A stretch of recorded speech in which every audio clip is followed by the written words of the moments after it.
નમસ્કાર, એશિયાના સૌથી જૂના અખબાર મુંબઈ સમાચારના ડિજિટલ પ્લેટફોર્મ પર આપનું સ્વાગત છે. હું છું જીગર પંડ્યા. નજર કરીશું મુખ્ય સમાચાર. કેરળના વાયનાડમાં વરસાદ આફત બનીને વરસ્યો. ભારે વરસાદ બાદ 3 ભૂસ્ખલનની ઘટનાથી ભારે તારાજી સર્જાઈ. આ દુર્ઘટનામાં અત્યાર સુધીમાં 63 લોકોએ જીવ ગુમાવ્યા છે, જેમાં કેટલાક બાળકો પણ છે. આ સ્થળોએ હજુ 250 જેટલા લોકો દબાઈ ગયા હોવાના અહેવાલ છે. મૃત્યુઆંક વધવાની શક્યતા છે. હાલ રેસ્ક્યુ ઓપરેશનમાં આર્મી અને નેવીની મદદ લેવામાં આવી રહી છે. પાટણ જિલ્લામાં સતત બીજા દિવસે અવિરત વરસાદ વરસ્યો. સાતલપુરમાં વહેલી સવારથી જ અત્યાર સુધીમાં 1.5 ઇંચ જેટલો વરસાદ ખાબક્યો છે. અવિરત વરસાદને પગલે નીચાણવાળા વિસ્તારોમાં પાણી ભરાયા છે. સાતલપુર, વારાહી, ઉનડી, ગોતરકા, મઢુતરા, વોવામાં વરસાદ વરસ્યો છે. વરસાદને લઈને ખેડૂતોમાં હરખની હેલી છે. ખંભાળિયા તેમજ ભાણવડ પંથકમાં વરસાદી માહોલ જામ્યો છે. માજા, કોલવા, બટગામ, ધરમપુર, શક્તિનગર, રામનગર સહિતના ગ્રામ્ય વિસ્તારમાં ધીમી ધારે વરસાદને પગલે ખંભાળિયા શહેરના રસ્તાઓ પર પાણીના દ્રશ્યો સામે આવ્યા. હિમાચલ પ્રદેશના કુલ્લુ જિલ્લામાં વાદળ ફાટવાની ઘટના સામે આવી છે અને અચાનક પૂર આવ્યું છે. વરસાદી પાણીના ઊંચા પ્રવાહને કારણે અનેક ઠેકાણે નુકસાન થયાના સમાચાર મળી રહ્યા છે. પંચમહાલ જિલ્લામાં સૌથી વધુ ચાંદીપુરા વાયરસના કેસ નોંધાતા નવી દિલ્હીથી NCDCની એક ટીમ પંચમહાલની મુલાકાતે પહોંચી છે અને આરોગ્ય કર્મચારીઓ અને તંત્રની સાથે બેઠક કરી. મુખ્યમંત્રી ભૂપેન્દ્ર પટેલના નેતૃત્વમાં રાજ્યભરમાં દર વર્ષે સુજલામ સુફલામ જળ અભિયાન થકી ભૂગર્ભ જળને ઊંચું લાવવા માટે ખાસ મિશન મોડ પર કાર્યરત થઈ રહ્યું છે.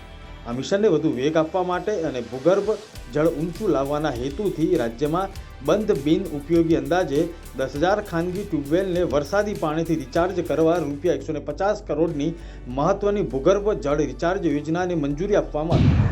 સુપ્રીમ કોર્ટમાંથી ચૂંટણી પંચને મોટી રાહત મળી છે, જેમાં સુપ્રીમ કોર્ટે EVM મશીનો સાથે VVPAT સ્લીપના 100% મેચિંગની માંગ કરતી સમીક્ષા અરજીને ફગાવી દીધી છે. જસ્ટિસ સંજીવ ખન્ના અને જસ્ટિસ દીપાંકર દત્તાની બેન્ચે પોતાના નિર્ણયમાં કહ્યું કે અરજીમાં આપવામાં આવેલા આધારને ધ્યાનમાં લીધા બાદ અમે માનીએ છીએ કે 26 એપ્રિલના નિર્ણય પર પુનઃવિચાર કરવાનો કોઈ મામલો બનતો નથી. ઉત્તર પ્રદેશના ડેપ્યુટી CM કેશવ પ્રસાદ મૌર્યએ થોડા દિવસો પહેલા આપેલા નિવેદનથી રાજકારણ ગરમાયું હતું.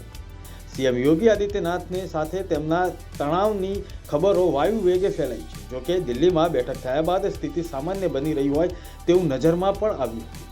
થોડા કલાક પહેલા ડેપ્યુટી CM મુખ્યમંત્રી યોગીની બાજુમાં બેઠેલા નજરમાં આવ્યા, પરંતુ ત્યારબાદ તેમણે જે કહ્યું તે ફરી એકવાર ચર્ચામાં છે.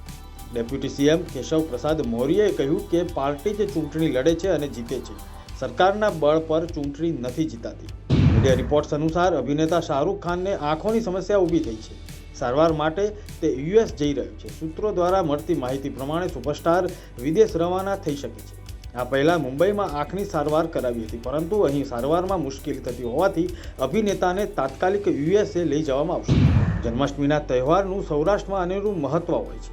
તેને ધ્યાનમાં રાખીને પશ્ચિમ રેલવેએ અમદાવાદ અને ઓખા વચ્ચે જન્માષ્ટમી ફેસ્ટિવલ સ્પેશિયલ ટ્રેન શરૂ કરવાનો નિર્ણય લીધો છે. જન્માષ્ટમીના તહેવાર દરમિયાન ટ્રેનમાં ભારે ભીડ અને ટિકિટ માટે લાંબા વેઇટિંગને ધ્યાનમાં રાખીને રેલવે દ્વારા આ સ્પેશિયલ ટ્રેન દોડાવાશે. આ હતા અત્યાર સુધીના મુખ્ય સમાચાર. જોતા રહો મુંબઈ સમાચારનું ડિજિટલ પ્લેટફોર્મ. નમસ્કાર.